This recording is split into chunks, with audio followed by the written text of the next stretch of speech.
پاکستان کے وفاقی دارالحکومت اسلام آباد میں خوفناک دھماکہ ہوا ہے۔ اب تک جو اطلاعات ہیں میں آپ کے ساتھ شیئر کر دیتا ہوں۔ اسلام آباد کا علاقہ ہے، راول چوک اس کے قریب، یہ کوئی زیادہ دور دراز کا علاقہ نہیں ہے۔ یہ باقاعدہ جو اسلام آباد کے ریڈ زون میں اس کی آواز سنی گئی ہے، اور بہت سارے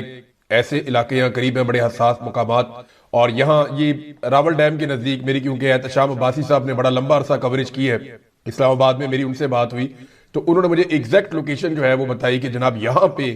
یہ سانحہ ہوا ہے۔ تو اسلام آباد میں امام بارگاہ کے اوپر خودکش دھماکہ ہوا، اور اس دھماکے میں 70 کے قریب پہلے بتایا گیا کہ شہادتیں ہوئی ہیں، اور یہ پہلے بتایا تھا ڈی سی نے، لیکن پھر اس کے بعد انہوں نے اپنے ٹویٹ کو ڈیلیٹ کر دیا، جو انفارمیشن انہوں نے پاس آن کی تھی اسے انہوں نے ڈیلیٹ کر دیا۔ ڈپٹی کمشنر اسلام آباد نے اپنی بہت ساری ٹویٹس جس میں وہ دھماکے کے حوالے سے اپڈیٹس کر رہے تھے، ان ٹویٹس کو ایک دم ڈیلیٹ کیا ہے، لیکن اب تک ہمارے پاس جو اب مصدقہ حکومت کی جانب سے اطلاع آ رہی ہے وہ یہ ہے کہ 31 افراد اب تک اس واقعے میں شہید ہو گئے ہیں، اس وقت جو ڈیٹا حکومت نے دیا ہے، جبکہ اس میں جو زخمی ہیں ان کی تعداد 170 کے قریب ہے۔ یہ اپنی نوعیت کا ایک بڑا خوفناک واقعہ ہے، اور 3 ماہ کے اندر اسلام آباد میں ہونے والا دہشت گردی کا یہ دوسرا بڑا واقعہ ہے۔ اس سے پہلے نومبر کے اختتام کے قریب ایک خوفناک دھماکہ ہوا تھا اسلام آباد میں، جس میں 12 لوگ شہید ہو گئے تھے اور بہت سارے زخمی ہو گئے تھے، اور اس وقت پولیس کو ٹارگٹ کرنے کی کوشش کی گئی تھی۔ اس وقت جو ہے وہ نمازیوں کو ٹارگٹ کی گئی ہے امام بارگاہ میں، جب نماز جاری تھی جمعہ کی، اور اچانک سے دھماکہ ہوا دوسری رکعت میں، اور بہت بڑے پیمانے پر تباہی ہوئی ہے۔ اب تک جو مصدقہ اطلاعات ہیں وہ میں نے آپ کو بتائی کہ 31 افراد جاں بحق ہوئے ہیں اس واقعے میں، شہید ہوئے ہیں، جبکہ 170 کے قریب لوگ جو ہیں وہ اس میں زخمی ہیں۔ مزید لوگوں کی شہادتوں کا بھی خدشہ ہے، کیونکہ بہت سارے لوگ بڑی تشویشناک حالت میں یہاں سے اسپتالوں میں پہنچائے گئے ہیں۔ پمز اسپتال میں بڑی تعداد میں لوگوں کو لایا گیا ہے۔ اب جو اسلام آباد کے رہنے والے نوجوان ہیں ان سے گزارش ہے کہ وہ خون کے عطیات دینے کے لیے اسلام آباد کے اسپتال کا رجوع کریں، کیونکہ اس حوالے سے کچھ علماء اکرام نے اور کچھ دیگر لوگوں نے سوشل میڈیا کے اوپر بھی یہ اپیل کی ہے کہ لوگوں کو بلڈ کی ضرورت ہے، تو خون دینے کے لیے، خون کے عطیات دینے کے لیے اسپتالوں میں آپ جائیں۔ ناظرین، یہ واقعہ جب ہوا تو اس کے بعد فوری طور پہ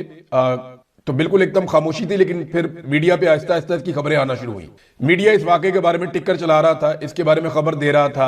اور جو ڈپٹی کمشنر اسلام آباد ہے وہ بھی اس کے بارے میں اپڈیٹ کر رہا تھا، لیکن پھر ایک دم سارا کچھ رک گیا۔ پاکستان کی ملٹری اسٹیبلشمنٹ کا میڈیا کے اوپر بہت زیادہ دباؤ ہے، اور پاکستان کی ملٹری اسٹیبلشمنٹ نے یہ حکم جاری کر دیا کہ اس دھماکے کی کوریج نہیں کرنی۔ حالانکہ ماضی میں اس سے بہت کم شدت کے، بہت کم نوعیت کے دھماکے ہوتے رہے، دہشت گردی کے واقعات ہوتے رہے، تو میڈیا چینلز اپنے لوگوز انہیں بلیک کر لیتے تھے، سیاہ کر لیتے تھے غم کے اندر، اور پھر ایک میراتھن ٹرانسمیشن چلا کرتی تھی کہ دہشت گردی کا واقعات ہوا ہے، لہذا دہشت گردی کو روکنے کے لیے پوری قوم کو اکٹھا ہونا چاہیے، اور پھر میڈیا اپڈیٹس دیتا تھا، صورتحال کے بارے میں آگاہ کرتا تھا۔ لیکن اس مرتبہ میڈیا کو بھی منع کر دیا گیا، اور مبینہ طور پہ جو ڈپٹی کمشنر اسلام آباد ہیں ان کی ٹویٹس بھی ڈیلیٹ کروا دی گئی ہیں۔ وجوہات کیا ہیں اس پہ ہم بات کریں گے، لیکن یہ انتہائی افسوسناک اور قابل مذمت سانحہ ہے۔ اس واقعے میں دعویٰ کیا گیا، آئی جی اسلام آباد کی موجودگی میں، یہ علی ناصر رضوی ان کا نام ہے، دعویٰ کیا گیا کہ ان کے اپنے ایک رشتہ دار بھی اس واقعے کے اندر شہید ہو گئے، اور اس پہ آئی جی صاحب بڑے دکھ میں کھڑے تھے جب وہ واقعہ ایک عالم دین ان کے ساتھ کھڑے ہو کر بتا رہے تھے کہ ان کا اپنا رشتہ دار جو ہے وہ اس واقعے کے اندر مارا گیا، شہید ہو گیا۔ تو آئی جی صاحب جو ہے وہ بھی بڑے دل گرفتہ ہیں، بہت پریشان ہے، لیکن حیرت انگیز طور پہ اس کی 3-4 چیزیں میں آپ کے سامنے رکھنا چاہتا ہوں۔ ایک تو یہ دہشت گردی کا واقعہ دوسرا ہے، اور اسلام آباد میں ہو رہا ہے، اور اس وقت ہو رہا ہے جب ازبکستان کے صدر پاکستان میں موجود ہے۔ تو ہماری انٹیلیجنس ایجنسیاں کہاں ہیں، یہ ہے سب سے بڑا سوال۔ پاکستان 25 کروڑ عوام کا ملک ہے، دنیا کی بہترین فوجوں میں سے ایک فوج ہمارے پاس ہے، ہم نے بے شمار بجٹ اپنی انٹیلیجنس کے لیے ایجنسیوں کو دے رکھے ہیں، وہ انٹیلیجنس ایجنسیاں کہاں گئیں؟ یہ سوال جب ہم نے بلوچستان کے حوالے سے پوچھا تب کہا گیا یہ غدار ہے، جب یہ سوال ہم نے کئی موقعوں پر پوچھا تو کہا گیا یہ غدار ہے، جب قبائلی علاقوں میں دہشت گردی بڑھی ہم نے تب یہ سوال پوچھا، کہا گیا یہ غدار ہے، ہم نے جب یہ پوچھا کہ بارڈر کراس کر کے دہشت گرد پاکستان میں کیسے آتے ہیں، جب یہ سوال پوچھا تو کہا گیا یہ غدار ہے، اور اب اسلام آباد میں دوسرا دہشت گردی کا بڑا واقعہ 3 مہینے کے اندر ہو گیا، اور یہ تو انتہائی خوفناک واقعہ ہے جس کے اعداد و شمار ابھی سامنے آئیں گے۔ اب اتنے بڑے واقعے کے بعد پاکستان کی انٹیلیجنس ایجنسیز کی ناکامی کے اوپر سوال نہ اٹھایا جائے تو کیا کیا جائے؟ کوئی بھی محب وطن پاکستانی ہوگا، کوئی بھی ایسا پاکستانی جو پاکستان سے وفادار ہے، وہ یہ سوال ضرور پوچھے گا کہ اتنا پیسہ ہم خرچ کرتے ہیں، ہماری انٹیلیجنس ایجنسیاں دہشت گردی کے واقعات کو روک کیوں نہیں پا رہی؟ خیبر پختونخوا میں دہشت گردی ہو رہی ہے، نہیں روک پا رہی۔ بلوچستان میں لگاتار دہشت گردی بڑھتی چلی جا رہی ہے، حتیٰ کہ پوری ایک ٹرین کو قابو کر لیا دہشت گردوں نے، پوری ٹرین یرغمال بنا لی اور وہاں قتل عام کیا، ایجنسیاں کچھ نہ کر پائیں۔ اس کے بعد جو ہے وہ 12 شہروں کے اوپر ایک ساتھ اٹیک کر دیا گیا، اور اکثر کسی نہ کسی شہر کو یرغمال بنا لیا جاتا ہے۔ پورا کا پورا بلوچستان جو ہے وہ نو گو ایریا بنا ہوا ہے، آپ سڑکوں پہ ٹریول نہیں کر سکتے، آپ ایک علاقے سے دوسرے علاقے میں جا نہیں سکتے، شام کے وقت آپ کوئٹہ سے باہر نہیں نکل سکتے، آپ کوئٹہ کے اندر داخل نہیں ہو سکتے، بسیں بند کر دی جاتی ہیں، ٹرینیں بند کر دی جاتی ہیں، انٹرنیٹ بند کر دیا جاتا ہے۔ اتنی بدترین صورتحال ہے، اور پاکستان کی انٹیلیجنس ایجنسیاں مکمل طور پہ ناکام ہو چکی ہیں۔ انہیں چاہیے کہ کوئی ذمہ داری تو لے اس بات کی، بھئی جو لوگ ابھی کام کر رہے ہیں وہ لوگ ذمہ داری لیں اور دوسرے لوگوں کو ذمہ داری دے دیں۔ اگر آپ سے کام نہیں ہو رہا یا آپ پرفارم نہیں کر پا رہے یا آپ کے اوپر کچھ اور دباؤ ہے تو آپ صاف بات کریں اور ذمہ داری کسی اور کو دیں۔ پوری دنیا میں ایسے ہی ہوتا ہے، دنیا میں جہاں پہ بھی دہشت گردی کے واقعات ہوتے ہیں، انٹیلیجنس افسران اور انٹیلیجنس ایجنسیاں وہ ان کی ذمہ داری لیتی ہیں، اور نہ صرف وہ ذمہ داری لیتے ہیں بلکہ اس کے بعد وہ استعفے بھی دیتے ہیں ذمہ داری لینے کے بعد، یا انہیں نوکریوں سے ہٹا دیا جاتا ہے۔ لیکن پاکستان میں ایسا کچھ نہیں ہو رہا، کیونکہ انٹیلیجنس ایجنسیوں کی ساری توجہ اس وقت پولیٹیکل معاملات کے اوپر۔ آپ غور کریں نا، پی ٹی آئی کو جلسہ نہیں کرنے دینا، ان کی ہڑتال کی کال کو ناکام بنانا ہے، عمران خان کو کیسے کمزور کرنا ہے، عمران خان کو کیسے مارنا ہے، عمران خان کو کیسے دیوار کے ساتھ لگانا ہے، ایمان بازاری کو کیسے جیل کے اندر ڈالنا ہے، اس پر تشدد کیسے کرنا ہے، سوراب برکت کو اندر رکھنے کے لیے مزید کون سے مقدمات درج کرنے ہیں، ارشد شریف کا کیس کیسے ختم کروانا ہے، آئینی ترامیم کیسے کروانی ہے۔ یعنی یہاں پہ سارا کا سارا معاملہ انٹیلیجنس ایجنسیوں کا جڑا ہے سیاسی معاملے کے ساتھ، جو دہشت گردی کو کنٹرول کرنے کے لیے ان کا پورا ایک میکینزم کام کرتا تھا۔ ایسا لگتا ہے کہ وہ کہیں سو گیا یا وہ کام ہی نہیں کر رہا۔ اتنی تیزی سے دہشت گردی پاکستان میں بڑھ رہی ہے، اور کوئی ذمہ داری تو لینے والا ہو نا، کوئی ایک شخص کہے، وزیر داخلہ پاکستان کا، چلو وہی ذمہ داری لے لے ان واقعات کی۔ وہ وزیر داخلہ کیونکہ عاصم منیر صاحب کا بہت قریبی ہے، تعلق والا ہے، اس کا عاصم منیر صاحب سے بڑا دلی اور قریبی رشتہ ہے، تو اس کی وجہ سے وزیر داخلہ پی سی بی کے چیئرمین بھی ہیں اور وزیر داخلہ بھی ہیں محسن نقوی صاحب۔ اب بطور پی سی بی کے چیئرمین کے وہ کرکٹ کو انجوائے کرتے ہیں، وہ وہاں سیر سپاٹے کرتے ہیں، وہاں کے بجٹ ان کے پاس ہیں، اور بطور وزیر داخلہ وہ پورے پاکستان کو کنٹرول بھی کرتے ہیں۔ اب یہ کتنی غیر سنجیدہ بات ہے کہ پاکستان کا جو سب سے ٹاپ کا کھیل ہے وہ بھی ایک شخص کو تھما دیا کہ جناب اس کو بھی آپ سنبھالیں، اور پاکستان کا جو سب سے بڑا مسئلے میں سے ایک مسئلہ ہے دہشت گردی کا، وہ بھی اسی شخص کو تھما دیا کہ اس سے بھی آپ نمٹیں۔ تو وزیر داخلہ جو ہے وہ کبھی کہتے ہیں کہ ایس ایچ او چاہیے، کبھی کہتے ہیں 2-3 ہمیں جو ہے وہ مل جائیں، 2-4 ہمیں یہ مل جائیں، سرفراز بگٹی تو ہم دہشت گردوں کو ختم کر دیں گے، لیکن اپنی ذمہ داری کا احساس نہیں کر رہے، اپنی ذمہ داری کا بالکل احساس نہیں ہے، ہر چیز کو بالکل غیر سنجیدہ طریقے سے کر رہے ہیں، ہر چیز کو ویسے کر رہے ہیں جیسے کوئی دماغ کے بغیر آدمی ہوتا ہے وہ یہ کام کرتا ہے۔ اور یہ مارشلزم ہے، یہ سوچ نارمل آدمی کی سوچ نہیں ہے، یہ مارشلزم کا شکار ہو چکے۔ اور دہشت گردی کو کیسے دبا رہے ہیں؟ دیکھیں، دہشت گردی کو ختم کرنا ہے تو آپ کو دہشت گردی کے واقعات روکنے ہیں، ٹی وی چینلز کو نہیں روکنا۔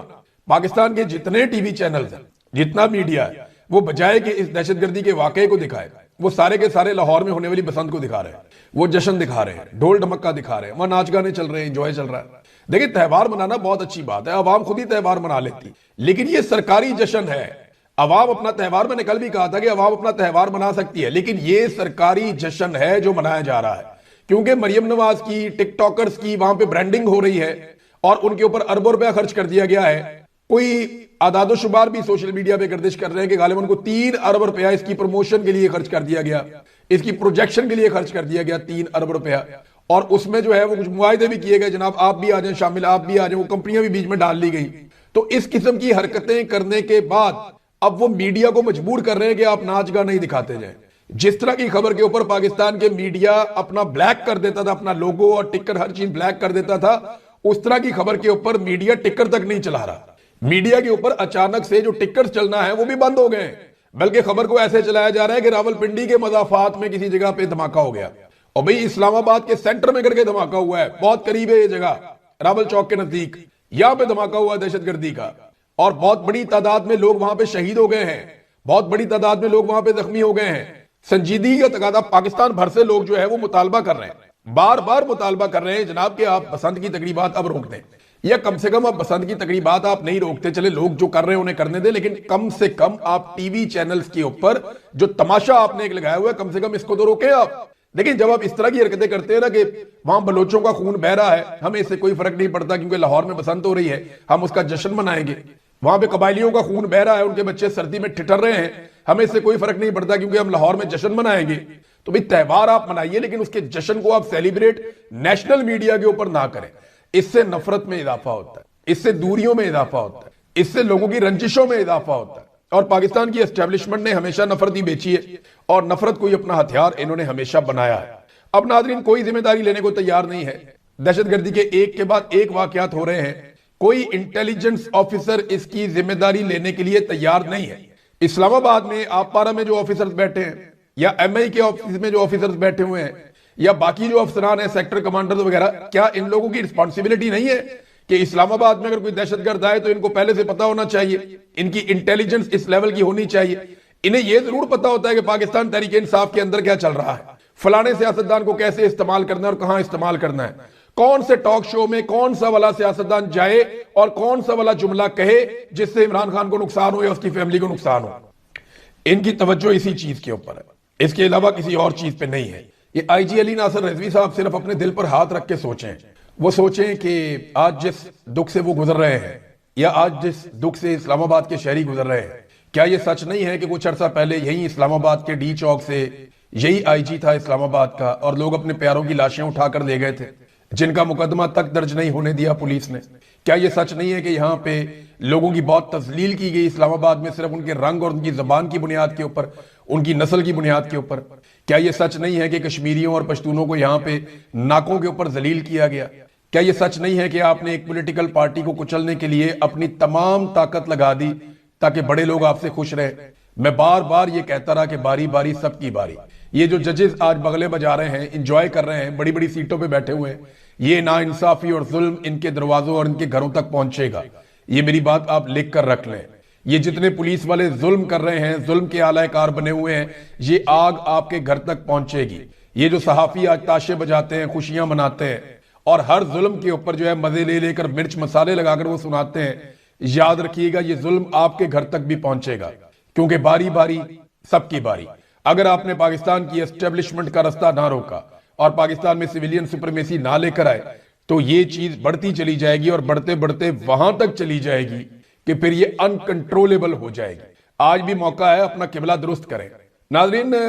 لوگوں کی جانب سے بار بار یہ مطالبہ آ رہا ہے کہ بسنت کی تقریبات جو ہے وہ معطل کر دی جائیں، بعد میں آپ بسنت منا لیں پھر کسی وقت، بار بار یہ مطالبہ کیا جا رہا ہے۔ اب اس سے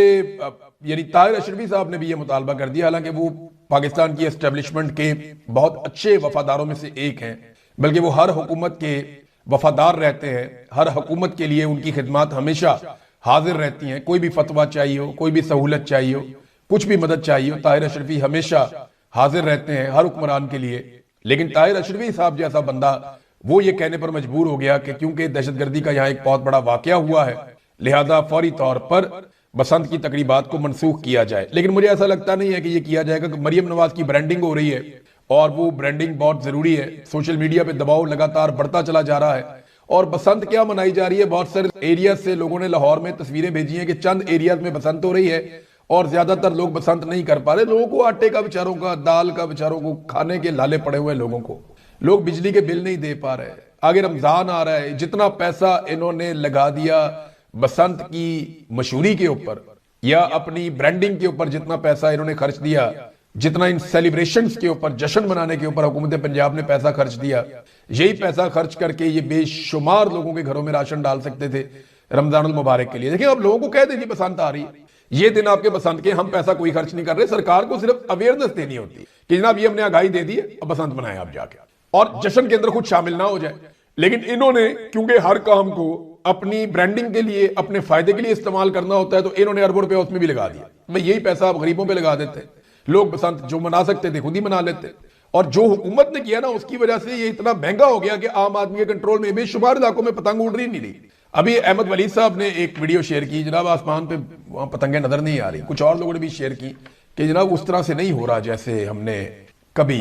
ماضی میں ہم دیکھا کرتے تھے کہ بسنت کی ایک رونق ہوا کرتی تھی۔ بہرحال جو بھی ہے، اب تو ساری رونق ہی ختم ہو گئی۔ ایک واقعے نے پاکستان کی انٹیلیجنس ایجنسیوں کو اتنا تو پاس رکھنا چاہیے تھا، اتنا احساس کرنا چاہیے تھا کہ ایک لمبے عرصے کے بعد جو ہے وہ پاکستان میں تھوڑا سا ایک ایسا ماحول بن رہا تھا، وہ پھر اتنا بڑا دھماکہ ہو گیا۔